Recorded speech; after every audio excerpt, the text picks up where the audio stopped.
Banco Central, SUSEP e CVM vão lançar plataforma moldada na blockchain. É isso mesmo? Tá sabendo disso? Ainda não? Então vem comigo!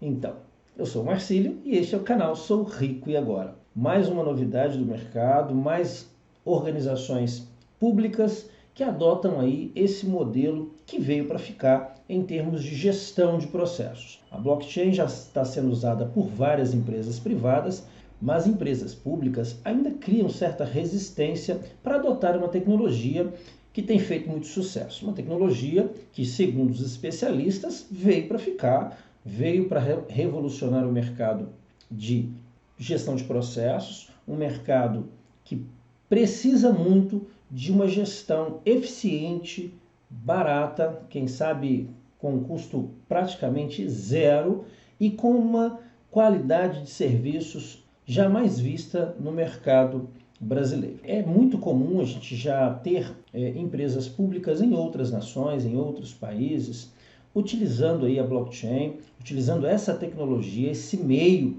de gestão de processos para diversos tipos de transações. Bancos, cartórios, escolas, outros setores da economia já adotam a blockchain e a gente fica, às vezes, se perguntando como isso é possível, uma vez que esse assunto ou essa tecnologia surgiu no meio financeiro, no mercado financeiro. Mas a gente precisa entender que essa tecnologia pode ser usada em quaisquer outros setores da economia. E eu quis separar hoje, para o vídeo de hoje, um setor da economia especificamente, para falar um pouquinho do porquê desse atraso do nosso país ainda não adotar, do nosso país ainda não entender, não enxergar ou não querer enxergar o quanto essa tecnologia é positiva, é eficiente e promissora no sentido de fazer com que o nosso país avance. Primeiro vamos à reportagem do Portal do Bitcoin, uma reportagem interessante, falando aí um pouquinho desta novidade para a gente, né? Dizendo aí que o Banco Central, a CVM e a SUSEP estão adotando, né? Já estão com a plataforma praticamente pronta para lançamento, onde toda a gestão de controle, que são órgãos controladores, né, do nosso país, vai acontecer ali por meio desta plataforma. A reportagem dá conta de que eles chamam aí, né, essa plataforma de peer, plataforma de integração de informações das entidades reguladoras. Tudo isso baseado na tecnologia blockchain. Então vamos ver aqui um pouquinho do que eles entendem, né, qual é a razão e a conclusão que eles chegam para lançamento dessa plataforma. Por meio dessa tecnologia blockchain, né, diz a reportagem, a plataforma registra dados acerca de seu uso, mitigando o acesso indevido às informações disponíveis e ao histórico de consultas já realizadas. Então, nesse sentido, a eficiência parece ser muito maior, né? Possibilitando aí um acesso mais restrito, porém, ao mesmo tempo, mais eficiente daqueles que realmente precisam, dependem da plataforma, né? Seja para uma consulta, seja para um registro, seja para uma denúncia. Eu acredito que você vai ter aí um controle muito mais próximo daquilo que a gente chama ou considera ideal. Segundo o Banco Central, consultas que antes levavam até um mês para serem feitas poderão ser realizadas agora com questão de segundos. Por que algo tão diferente, tão eficiente, levou tanto tempo para ser adotado no nosso país? O que vocês acham, hein? Como é que essas coisas devem acontecer em outros países, em outras organizações? Porque tecnologias novas que chegam com uma certa vantagem competitiva deveriam ser adotadas assim de imediato, né? Até porque o custo não é tão alto assim para se adotar uma tecnologia como essa. Então, só para esse dado aqui, ó, se você antes fazia uma consulta com um mês, agora você gasta segundos, só por aí, na minha opinião, já vale a pena, já justifica o investimento. Agora, por que instituições tão importantes para o nosso país, órgãos regulamentadores, instituições do mercado financeiro, instituições diretamente ligadas aí ao poder executivo, judiciário, por exemplo, por que esses órgãos ainda não adotaram? Eu tenho uma certa suspeita e eu vou mostrar para vocês uma informação logo daqui a pouquinho do que eu acho ou do porquê, da razão pela qual tecnologias como essas demoram a chegar ou demoram a ser adotadas por países em desenvolvimento como o nosso. Mas eu queria falar um pouquinho mais das vantagens dessa plataforma. Olha interessante aqui, ó. Construir a peer é uma informação aqui de um dos idealizadores, né, do projeto, utilizando a blockchain, permite usar uma tecnologia descentralizada, a gente já sabe disso, já falamos sobre isso, né, uma das características aí que faz com que a blockchain seja tão atrativa. Ela foi testada, cujas funcionalidades nativas fazem com que não haja a necessidade de construir o sistema do zero. Explica Eduardo, que é o gerente lá de plataformas para solução de software do Banco Central. Olha como é que seriam então essas funcionalidades em relação à blockchain, de acordo com esse gerente de plataformas. Garantia por assinatura digital, isso é muito interessante. Essa coisa de papel, essa coisa de consultar uma assinatura em cartório, essa coisa de validar alguma coisa de forma presencial, isso já era. Nós estamos no século XXI, isso já não é mais algo que deveria tomar o nosso tempo. Da autenticidade das mensagens trocadas, outra coisa interessante, né? Você consegue conferir veracidade a toda a informação que transita por ali. Imutabilidade e integridade dos dados gravados por encadeamento criptográfico, que é exatamente o que a blockchain faz, né? Cria cadeias de blocos que vão se entrelaçando, sempre validando as informações anteriores. Atualizações dos status baseado em sistema de consenso, sem uma entidade central que possa fraudar dados de forma individual. Ou seja, o controle ele deixa de ser centralizado, ele deixa de ter um único agente, passa a ser descentralizado, conferindo ao sistema muito mais garantia, muito mais confiança, muito mais celeridade. Resiliência na solução para replicação dos dados em diversos nós, eliminando o ponto único de falha. É muito legal. Quando você aumenta o número de nós, você diminui de forma considerável a possibilidade de erro, a possibilidade de falha dentro desse sistema. Tá? Exatamente o que acontece na blockchain. Nós temos vídeos aqui falando um pouquinho sobre isso, temos especialistas, pessoas que têm muito mais gabarito que eu falando desse assunto. Se quiser saber um pouquinho mais, você pode pesquisar em outros vídeos. A minha chamada de atenção para esse vídeo, em função desta reportagem, é pegar aqui um setor da economia, um simples setor, para mostrar para você o porquê que nossas instituições ainda não adotaram essa tecnologia de forma massiva, de forma integral, mudando de forma pragmática mesmo o nosso sistema processual, nosso sistema de controle dentro das instituições, principalmente públicas, que têm condições para fazer isso. Tem know-how, tem grana, mas trabalham com uma morosidade muito grande. Eu peguei aqui, só para um exemplo, o setor de cartórios no nosso país. Essa tecnologia é uma tecnologia que, na minha opinião, se encaixa como uma luva nesse setor. E em outros vários setores. Mas eu estou procurando falar um pouquinho deste setor, porque é um setor que me chama muita atenção.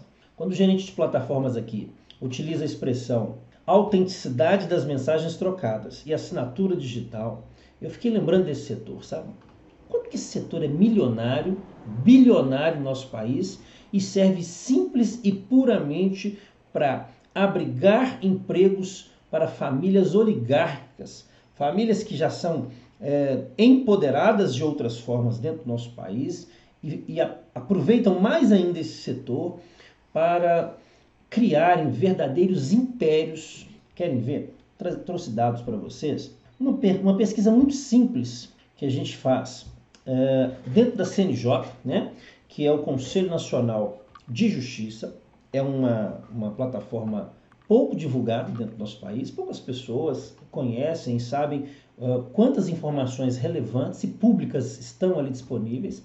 E uma delas é o número de cartórios, os valores que eles arrecadam, toda a informação relacionada a esse setor estão ali disponíveis para todos nós. E olha que interessante algumas informações que eu andei observando ali. Eu já observava há um tempo atrás, na época de faculdade, a gente gostava muito de brincar, né, com esses números. São números interessantes que diz respeito ao meu imposto, ao seu imposto, aos serviços que essas empresas nos prestam, que, diga-se de passagem, um serviço muito ruim, muito retrógrado, um serviço que envolve papel, né, papéis que hoje a gente sabe que poderiam ser facilmente substituídos por tecnologias como essa da blockchain e com custo zero. Tá? Essa é a grande verdade. E quando você leva para esse setor essas informações, isso não agrada a ninguém, é óbvio, custo zero. Como assim? Como é que eu vou receber os meus bilhões todos os anos? Né? Vejam só, como eu posso provar que são bilhões. Você tem aqui em alguns cliques a informação da Justiça Aberta, que é uma informação onde a gente pode avaliar por estado ou dentro da nossa federação como um todo quais são as receitas brutas desses cartórios. Olha que interessante. Eu coloquei aqui, primeiro semestre de 2020, um semestre falido, vamos pensar assim, concordam comigo? Um semestre que já era, um semestre que não existe mais. Você pode fechar esse semestre. Tá? Não é um semestre que a gente consegue agora levantar números. Daqui para frente, abril, maio, junho, acabou. Então, esse primeiro semestre, na minha opinião, ele não existe mais. Se a gente considerar que foi um semestre onde nós tivemos enchentes, onde nós tivemos uma pandemia e incidentes difíceis de imaginar, como aquele da cervejaria, né? Por uma falha química, envenenou muitas pessoas. Quer dizer, situações diferentes, atípicas que aconteceram nesse país, verdadeiras tragédias, que de alguma maneira encerram boa parte aí da economia ou mitigam muitos recursos. Mesmo nessas condições, a gente pega aqui, olha, primeiro semestre de 2020, e a gente tem uma arrecadação bruta aí dos cartórios de mais de R$1 bilhão. Queridos, você tem aqui outras informações, informações apenas estaduais. Vamos pegar aqui agora, então, primeiro semestre de 2019, quer dizer, vamos comparar o mesmo período do ano anterior, do ano passado. Olha aqui esse número, galera. R$6.390.625.573,97. Uma grana que poderia ser facilmente economizada por medidas simples, que nós já comentamos aqui, como essa adotada aí pelo Banco Central. O fato é, eu gostaria muito de mostrar isso para vocês, para a gente tentar fazer uma breve reflexão sobre essa comparação, essa relação que eu quero fazer entre tecnologias modernas, como a da blockchain, e o que nós temos de retrógrado, atrasado, que chega a enojar, que chega a nos tirar o sério, como os serviços de cartórios. Primeiro que, como boa parte da velha política gosta, né, é aquilo que, de alguma maneira, engessa a máquina pública, aumentando o número de impostos, aumentando a dificuldade para depois vender aí facilidade para a gente. Isso já é algo, por si só, terrível. Segundo, a morosidade e os custos desse serviço para o nosso país. Com a tecnologia que nós temos, vou dar só um exemplo. Qual a necessidade que a gente tem hoje de autenticar um documento de transferência de veículo, e por mais ínfima que pareça ser a taxa cobrada aí, sei lá, acho que varia de estado para estado, mas em torno de 12, 13 reais. Qual a necessidade que um ser humano tem, ou que um órgão regulamentador, um órgão público teria para coletar essa informação, coletar essa assinatura, com o número de tecnologias, com o número absurdo que nós temos hoje de tecnologias que possibilitam isso, inclusive à distância. Existem outros serviços dentro desse mesmo setor que poderiam ser facilmente substituídos por tecnologia, por validação à distância, por assinatura eletrônica e, mais especificamente, de uma maneira bem mais integral, e por um sistema semelhante ao da blockchain. Mas isso não traria votos Ibope para ninguém. Mas isso tiraria muita riqueza ou muita fonte de riqueza para poucas famílias que querem se manter no poder nesse país. Pouca gente tem condições, pouca gente tem conhecimento para avaliar isso e pouca gente tem coragem para denunciar, para informar questões que acontecem no nosso país como essas há muitos e muitos anos, não é verdade? Então vai aí o nosso apelo, vai a nossa indignação, mas também vai a nossa informação para mostrar para vocês o quanto essas tecnologias que estão surgindo já fazem parte da realidade de muitas nações, de outras instituições, e agora poucas instituições brasileiras também começam a adotar, talvez por interesse mais técnico, alguns por interesse um pouco mais particular, mas de uma forma geral a gente ainda vê um retrocesso, a gente ainda vê muito distanciamento da realidade, principalmente com relação aos órgãos públicos, aqueles que deveriam prezar pela nossa pelo menor custo, pela nossa eficiência, por um país mais igual, por um país mais democrático, e a gente não tem visto isso, né? Tomara que iniciativas como essa, né, já tomadas aí pelo Banco Central, SUSEP e CVM, também sejam copiadas por outras instituições, por outros órgãos, por outros setores da economia tão blindados, tão protegidos, ao ponto de nos lesar, ao ponto também de tirar de nós fatia dessa riqueza que também nos pertence.